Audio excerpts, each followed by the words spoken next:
Hello everyone, welcome to IMG Abroad. It's Dr. Crespo, and I am very happy to be with you today.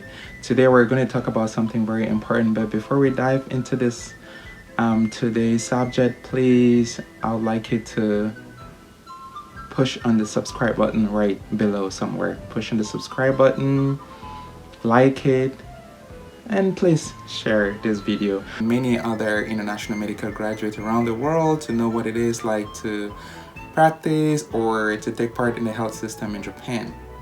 It doesn't cost you anything to do that, so please like and share this video. Thank you very much for doing that. Okay, so let's dive into today's subject. So for you to practice medicine in Japan, as I said the last time, there is a number of steps you have to follow.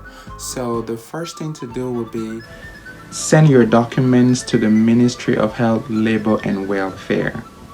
And before you do that, remember I said that you need the Japanese language a little bit beyond N1 level. You know, for those who don't know the different classes of the Japanese language, I think that could be a subject for another video, but there is a lot of YouTubers out there who talk about that, and you could literally just look for maybe a Japanese 101 online from any YouTuber who is talking about it, or just basically you can look it from the Japanese Ministry of Foreign Affairs website. You can get that information right from there. So I urge you to look it up and you can have this information.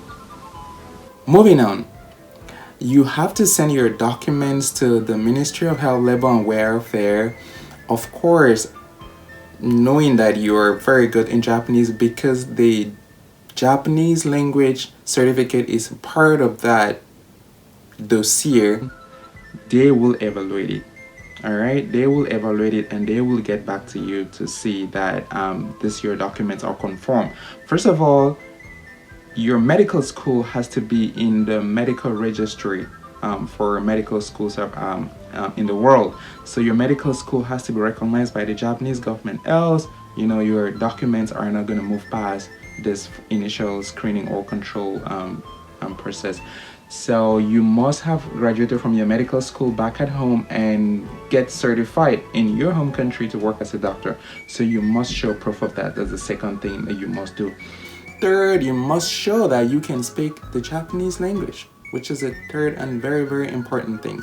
So you must make sure your documents, this is just like I think things that are kind of priority, but then you have to submit other supporting documents alongside, of course, to show that you know you can pay tuition fee, which we can talk about it in another video.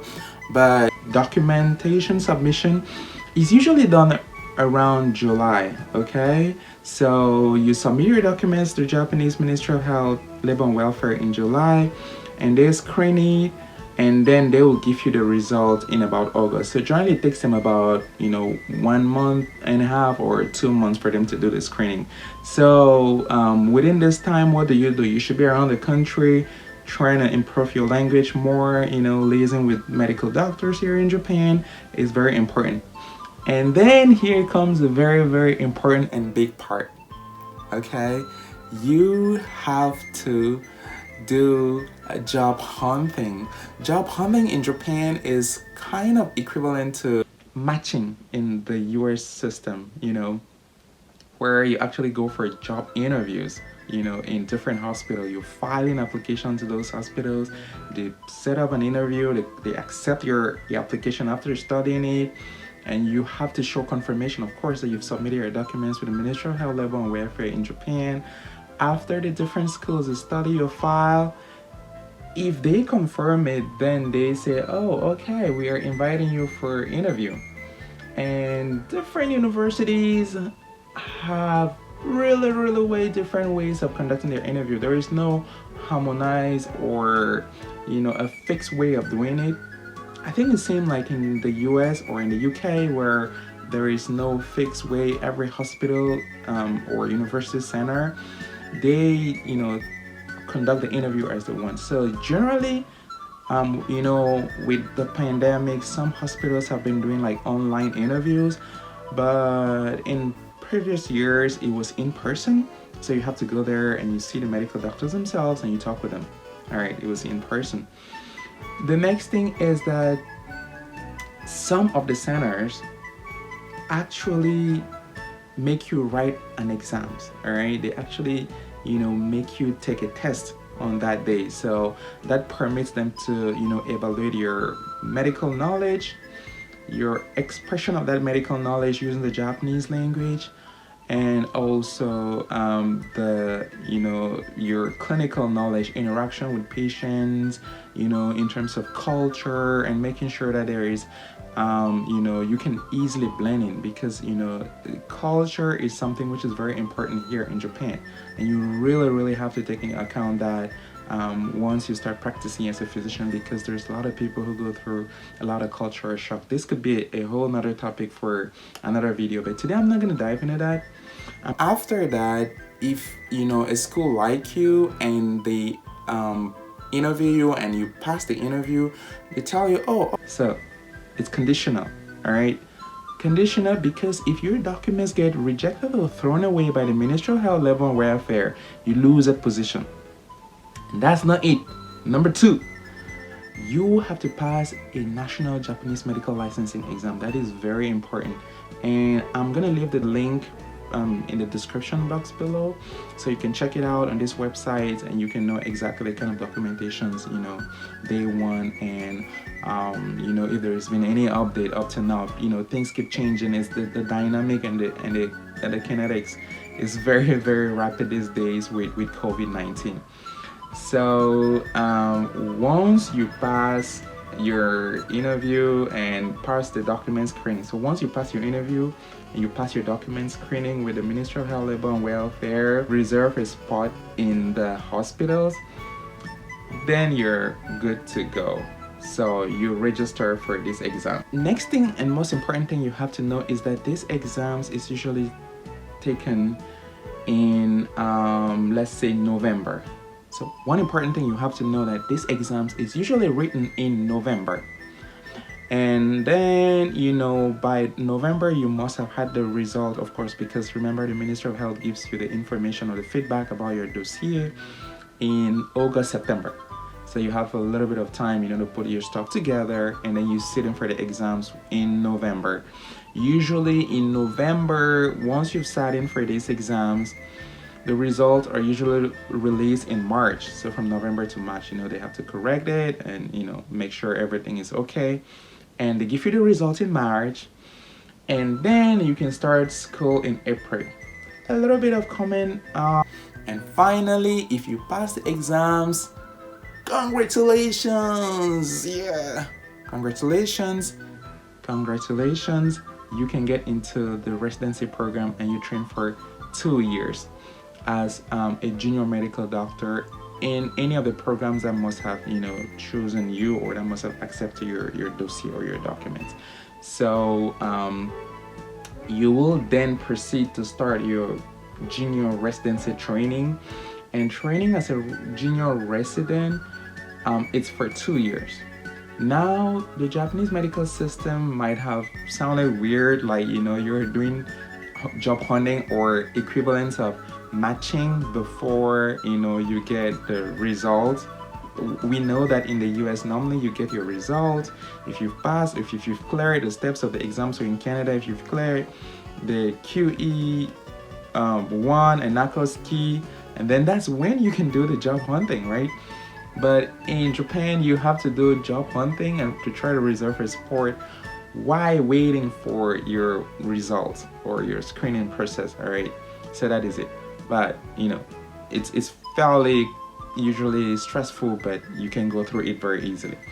And once that is done, the next thing you have to do is that you go in for your program in the university hospital that chose you, and then you train for 2 years as a junior physician.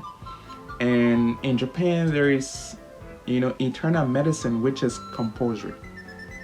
So you must do internal medicine, but there is other specialties like surgery, pediatrics as well.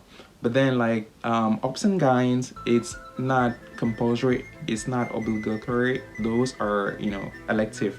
That if you want to do it, depending on the kind of specialty you want to do, then you could either really take part in doing them as a rotation or not. But somehow you would meet cases, but you know, there is some, you know, branches of medicine. There's some branches like internal medicine, which is very, very obligatory. So that's about it. And after training as a junior physician for 2 years, then you can move over as a senior physician. And depending on the specialty, then after training as a junior physician for 2 years, then you can then move over as a senior physician. So depending now on the specialty, the number of years that you spend is going to vary. If it's like neurosurgery, if it's like interventional cardiology, if it's a regular ups and gyns, if it's proctologist, if it's, you know, nephrologist, you know, all of that now is going to depend on the future specialty that you really want to do. But that's about it. So that's about the medical system. So summary is, the first thing is that you have to make sure your Japanese is okay. Next up, you have to submit your documents for screening with the Ministry of Health, Labor and Welfare. They will give you the information. Usually that is done in about, you know, June, July. Please, you should check that out from the link in the description, because it might change. And then they give you the results in either August or September. And the next thing you want to do is you want to, at the same time, you do job hunting. Make sure you reserve a spot in a medical teaching hospital or in any hospital in Japan, which is accredited to train physician. And then the next thing is you want to get ready and write a Japanese medical national exams. And once you've cleared that, then you want to start training in the spring of the year you took the exams. So that's about it. And I'm going to share more information regarding it. It's not just for physician.